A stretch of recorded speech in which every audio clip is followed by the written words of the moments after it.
बिस्मिल्लाहिर्रहमानिर्रहीम। ख़वातीन व हज़रात, आज के प्रोग्राम में आपको खुशामदीद कहता हूँ।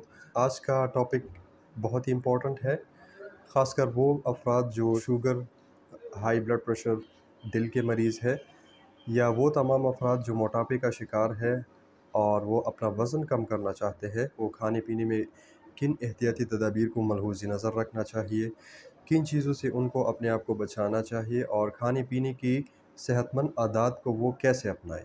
तो आज के प्रोग्राम में इन बातों पे हम आपके साथ डिस्कशन करते हैं कि ये तमाम अफराद खाने पीने में किस तरह की एहतियात कर सकते हैं, किन चीज़ों से उनको परहेज़ करना चाहिए, कौन सी चीज़ें उनको इस्तेमाल करनी चाहिए। ये रहनुमा उसूल मरीज़ों के साथ साथ सेहतमंद अफराद भी इन पे अमल कर सकते हैं और मुस्तक़बिल में होने वाली मुमकिन पेचीदगियों से अपने आप को बचा सकते हैं। तो आगे बढ़ने से पहले एज़ यूजुअली मैं रिक्वेस्ट करता हूँ कि मेरे चैनल को सब्सक्राइब कीजिए। अगर हम खाने पीने की आदत की बात करें तो दुनिया के मुख्तलिफ़ हिस्सों में कल्चरल और सोशल मज़हबी और बहुत सी फैक्टर्स है जो कि खाने पीने की अक़साम और इसके साथ साथ औक़ात उन पे डिपेंड करते हैं। कई जगहों पे लोग दिन में 2 दफ़ा खाना खाते हैं, कई जगहों पे 3 दफ़ा खाते हैं। कुछ जगहों पे यूजुअल खाना नहीं होता, बस आप ब्रेक्स में जाके खाना खा सकते हैं। सुबह नाश्ता होता है, फिर दोपहर का खाना होता है और फिर रात को खाना होता है। बीच में स्नैक्स वग़ैरह, ब्रेक्स में खाने-पीने की और भी बहुत सारी अशिया जो है लोग इस्तेमाल करते हैं। जो सबसे इम्पोर्टेंट और सबसे अहम बात है वो ये है कि आप अपने पोर्शन को कंट्रोल करें। यानी अपने खाने के हिस्से की मिक़दार को कंट्रोल करें।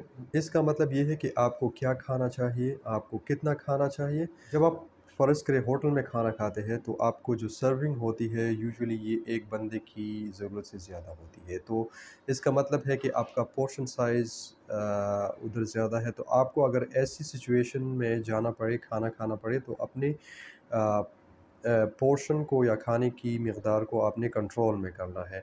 उसके लिए आपने क्या करना है, प्लेट और प्याले का इंतख़ाब कीजिए। खाने से पहले फलों, सलाद का इस्तेमाल करें ताकि आपका मैदा फुल हो जाए। तो उसके बाद फिर आप जब यूजुअल खाना खाते हैं तो उसकी मिक़दार ऑटोमेटिकली कम होगी। प्रोसेस्ड खानों का पैक्ड फूड आइटम्स है, डब्बों में बंद है और जो ऑलरेडी प्रोसेस्ड होके आती है, जिसको आपने निकाल के डिफ्रॉस्ट करके फिर फ्राई करके या गरम करके पेश करना होता है, तो उनका इस्तेमाल आपने कम करना है। तो जब आप अपने पोर्शन का ख़्याल रखेंगे कि मतलब आपको कितनी मिक़दार में खाना खाना है, खाने की मिक़दार को जब आप कंट्रोल करते हैं तो इसका असर जो है वो आपकी टोटल जो आप कंज़्यूम करते हैं खाना या कैलोरीज़ इनडायरेक्टली, तो उस पे इसका असर पड़ेगा।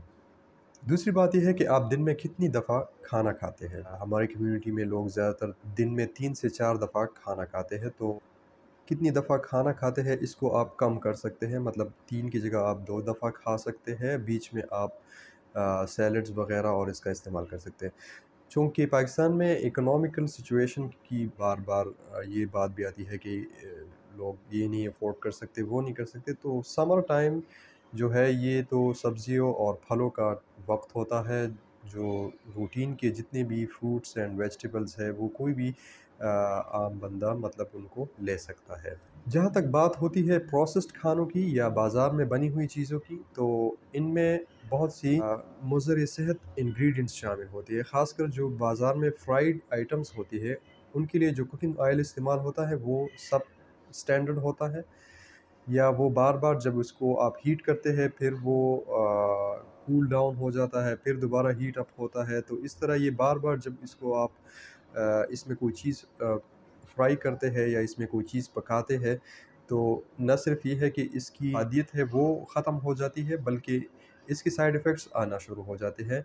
ख़तरनाक ज़हरीले केमिकल्स बार-बार हीटिंग और कूलिंग से इनमें बन जाते हैं, जो कि सेहत के लिए नुकसानदेह हो सकते हैं। मैदे की तकलीफ़, हाई ब्लड प्रेशर, कोलेस्ट्रॉल, चर्बी, मोटापा, कैंसर जैसी बीमारियाँ इनकी वजह से हो सकती है।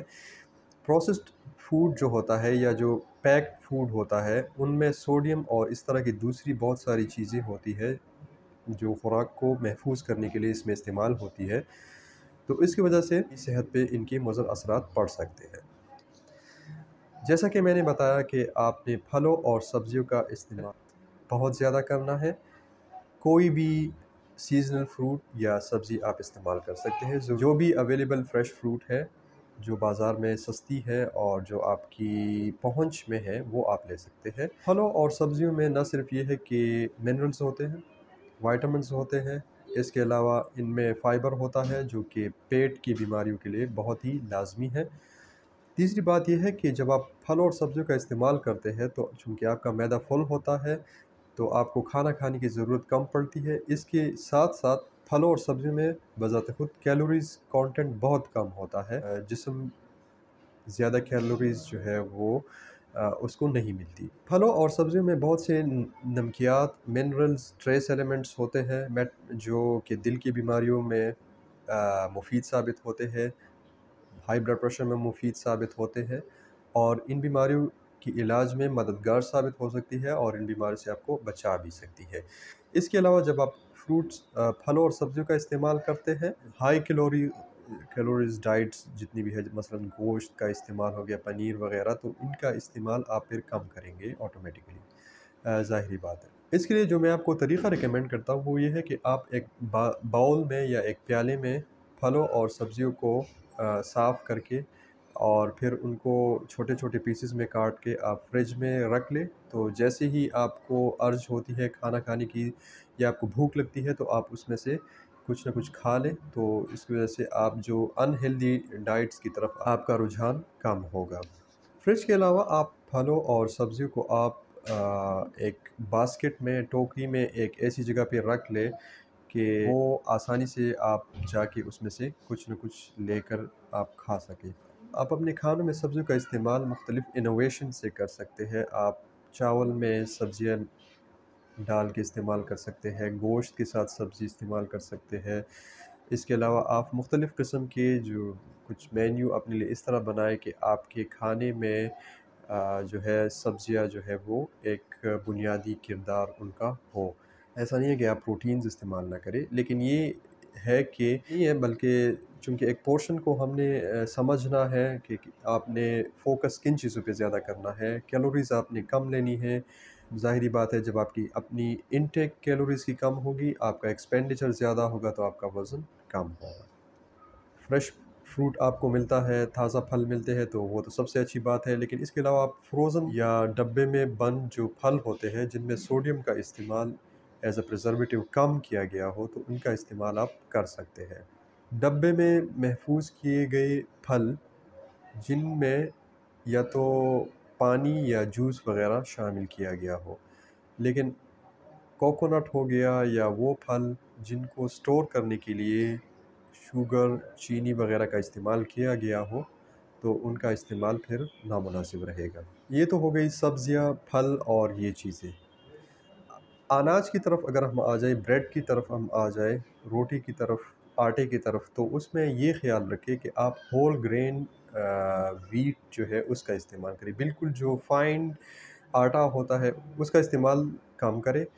होल ग्रेन अनाज जो होता है तो उसके फ़ायदे ये है कि उनमें एक फ़ाइबर होता है, दूसरी उसमें बहुत सी ट्रेस एलिमेंट्स और मेटल्स वग़ैरह होते हैं, मिनरल्स वग़ैरह होते हैं, विटामिन्स होते हैं जो कि सेहत के लिए मुफ़ीद होते हैं। रिफ़ाइंड आटे से वो सारी चीज़ें उड़ जाती है और फिर ये है कि उनमें फ़ाइबर कंटेंट भी कम होता है तो मैदे पे उनके मुज़र असरात आ सकते हैं, पेट सख्त हो सकता है, ये मसाइल हो सकते हैं। जहाँ तक बात डबल रोटी और जो ब्रेड बाज़ार में ऑलरेडी बेक ब्रेड मिलता है तो उसमें ये है कि फिर उसकी कंटेंट्स जो होते हैं उनको अगर आप स्टडी कर लें, ब्रेड आपको कम कैलोरीज़ देता है तो आप उनका इस्तेमाल कर सकते हैं बनिस्बत उन ब्रांड्स के जो आपको जिनमें शुगर और चीनी की मिक़दार या जिनमें प्रिज़र्वेटिव्स का इस्तेमाल ज़्यादा किया गया हो। तो अ, ये चॉइसेस भी आप खुद से कर सकते हैं। सबसे इम्पोर्टेंट बात जो लोग पूछते हैं और जो कंसर्न होता है वो है फैट्स के बारे में, चिकनाई के बारे में। तेल का इस्तेमाल कैसा है? तेल में फिर कौन-सी तेल का इस्तेमाल ज़्यादा अच्छा है? घी हम इस्तेमाल कर सकते हैं, नहीं कर सकते? ये डिपेंड करता है कि जो ऑयल्स है या फैट्स है, उनकी कंटेंट्स या उनके अज्जा क्या है। आपने ट्रांस फैटी एसिड्स और सैचुरेटेड फैटी एसिड्स का इस्तेमाल कम से कम करना है, क्योंकि ये दिल की बीमारियों का सबब बन सकता है। कुकिंग ऑयल में जो ऑलिव ऑयल होता है या जैतून का तेल होता है, तो दैट इज़ वो सबसे ज़्यादा अफादियत उसकी है। और मेडिटरेनियन डाइट में उस ऑलिव ऑयल या जैतून का तेल है, उसका एक बहुत बड़ा रोल है।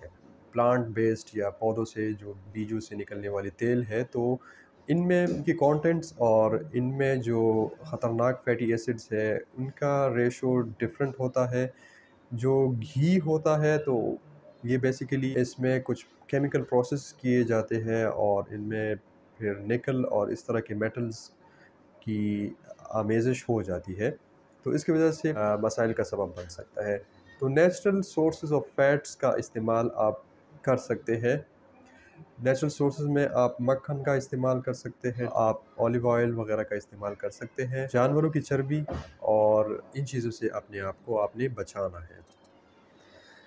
गोश्त की अगर हम बात करें, तो बीफ, मटन या गोश्त का इस्तेमाल करते हैं, तो उससे चर्बी हटाएं और गोश्त के इस्तेमाल में तेल, मक्खन और इन चीज़ों का इस्तेमाल कम से कम करें, क्योंकि उनमें ऑलरेडी कुछ ना कुछ फैट्स मौजूद होते हैं। तो आप उनको अगर फ्राई करते हैं और ओवर कुक करते हैं इस तरह की चीज़ें, तो फिर उनकी ग़िज़ाई अफ़ादियत कम हो जाती है और उनमें फ़ैट्स की मकदार ज़्यादा हो जाती है। बारबेक्यू या ग्रिल्ड गोश्त जो होता है, वो सबसे अच्छा रहेगा। गोश्त के साथ आप दही का इस्तेमाल कर सकते हैं। दही में नेचुरल फ़ैट्स होते हैं और चर्बी के मुतबादिल के तौर पे किसी न किसी हद तक आप इसको इस्तेमाल कर सकते हैं। जो आपकी सेहत के लिए मौज़ून है, उन पे एक दफ़ा फिर मैं आपको बता देता हूँ कि आप ज़ैतून का तेल, कैनोला ऑयल, इस तरह मुख्तलिफ़ किस्म के बीजों का तेल इस्तेमाल कर सकते हैं। लेकिन वो फैट्स जिनमें ट्रांस फैटी एसिड या सैचुरेटेड फैटी एसिड्स हो, वो आप इस्तेमाल ना करें। इसके अलावा आप मछली का गोश्त, इसके अलावा मुर्गी का गोश्त, ये इस्तेमाल कर सकते हैं प्रोटीन सोर्स के लिए। और मुख्तलिफ़ किस्म के ड्राई फ्रूट्स का इस्तेमाल भी आप कर सकते हैं, जिनमें फ़ैट कंटेंट कम हो। प्रोटीन्स की अगर हम बात करें, तो उसके सोर्सेज़ में हमारे पास गोश्त आता है, बग़ैर चर्बी वाला गोश्त आप इस्तेमाल कर सकते हैं। इसके अलावा मछली, मुर्गी का गोश्त हो गया, आप अंडे की सफ़ेदी ले सकते हैं। इसके अलावा कम चिकनाई वाली डेयरी प्रोडक्ट्स, मसलन मक्खन, दही वगैरह का इस्तेमाल आप कर सकते हैं। मलाई और जो घी होता है, देसी घी, तो उनकी फ़ैट कंटेंट ज़्यादा होते हैं, उनका इस्तेमाल आप कम करें। मछली का एक फ़ायदा ये है कि इसमें आपको ओमेगा 3 फैटी एसिड्स मिल सकते हैं, और ओमेगा 3 फैटी एसिड्स पे हमने एक वीडियो भी बनाई थी। ओमेगा 3 फैटी एसिड न सिर्फ ये है कि आपके जिस्म में मौजूद बुरे कोलेस्ट्रॉल की मकदार को कम करता है, बल्कि अच्छे कोलेस्ट्रॉल की मकदार को बढ़ाता है। इसके अलावा omega 3 fatty acid high blood pressure, दिल की बीमारियों से हिफाजत आपकी कर सकता है। तो ये एक एडिशनल बेनिफिट आपको मछली कंज्यूम करने से मिल सकता है। इसके अलावा आप लोबिया, छोले, चने, मटर, सोयाबीन, इनसे भी प्रोटीन हासिल कर सकते हैं। एक और अहम बात यह है कि आपने नमक का इस्तेमाल कम करना है। यूजुअल रिक्वायरमेंट हर बंदे के दिन में नमक की कितनी है? तो आप एक टीस्पून लें, यानी 5 ml वाली चम्मच, और उसमें नमक डाल के फिर इसको बिल्कुल इस तरह लेवल में करें, तो ये आपकी डेली रिक्वायरमेंट बन जाती है। एडेड सॉल्ट या जो छिड़का हुआ नमक होता है किसी भी चीज़ पे, सलाद वगैरह पे, वो आप इस्तेमाल ना करें। किसी चीज़ में नमक मिलाकर आप इस्तेमाल ना करें। इसके अलावा उन खुराक से आपने अपने आप को बचाना है जिनमें नमक की मकदार ज़्यादा हो या जिनमें सोडियम कंटेंट ज़्यादा हो। नमक से या ज़्यादा नमक के इस्तेमाल से अपने आप को बचाने का एक तरीक़ा ये भी है कि आप घर में बना हुआ खाना इस्तेमाल करें। नमक की मकदार को कंट्रोल कर सकते हैं। प्रोसेस्ड या बाज़ार में बनी हुई खुराकों में चूँकि नमक का इस्तेमाल ज़्यादा होता है, आप बेखबरी में नमक का इस्तेमाल आपका ज़्यादा हो सकता है और वही मसाइल उनसे बन सकते हैं। इसके अलावा नमक के मुतबादिल के तौर पर आप सरके और लीमू वगैरह का इस्तेमाल कर सकते हैं। और आखिरी इम्पॉर्टेंट बात ये है कि आप अपने लिए हफ्तावार मेन्यू बनाएं, कौन से दिन पे आपने क्या खाना है, और उस दिन का एक स्प्लिट मेन्यू फिर आपने ये बनाना है कि नाश्ते में आपने ये लेना है, दोपहर के खाने में ये लेना है, और रात के खाने में आपने क्या खाना है। बीच का जो दौरानिया होता है उसमें फिर आपने क्या लेना है, फ्रूट सब्ज़ी वग़ैरह या ये सारी चीज़ें, ये आपने अपने लिए एक मेन्यू डिज़ाइन करके एक जगह पे आपने लगा के डेली अकॉर्डिंगली उसके फिर आपने आपका रूटीन बनाना है। तो ये एक आसान काम नहीं है, इस पे मेहनत की ज़रूरत होती है। एंड रिज़ल्ट इसका यही होगा कि आप एक बेहतर सेहत के साथ बेहतर ज़िंदगी गुज़ार सकते हैं। आखिरी बात ये है कि अगर आप सेहतमंद तर्ज़ ज़िंदगी और सेहतमंद खुराक और इन बातों पे अमल करेंगे, तो कभी-कभार अगर आप बदपरहेज़ी भी कर लेंगे, तो उसके नुकसानात नहीं होंगे। होपफुली आज के प्रोग्राम में जिन बातों को मैंने आपके साथ डिस्कस किया है, वो आपके लिए मुफ़ीद साबित हुई होंगी। कोई भी क्वेश्चन है तो कमेंट सेक्शन में पूछ सकते हैं। नेक्स्ट वीडियो तक अल्लाह हाफ़िज़।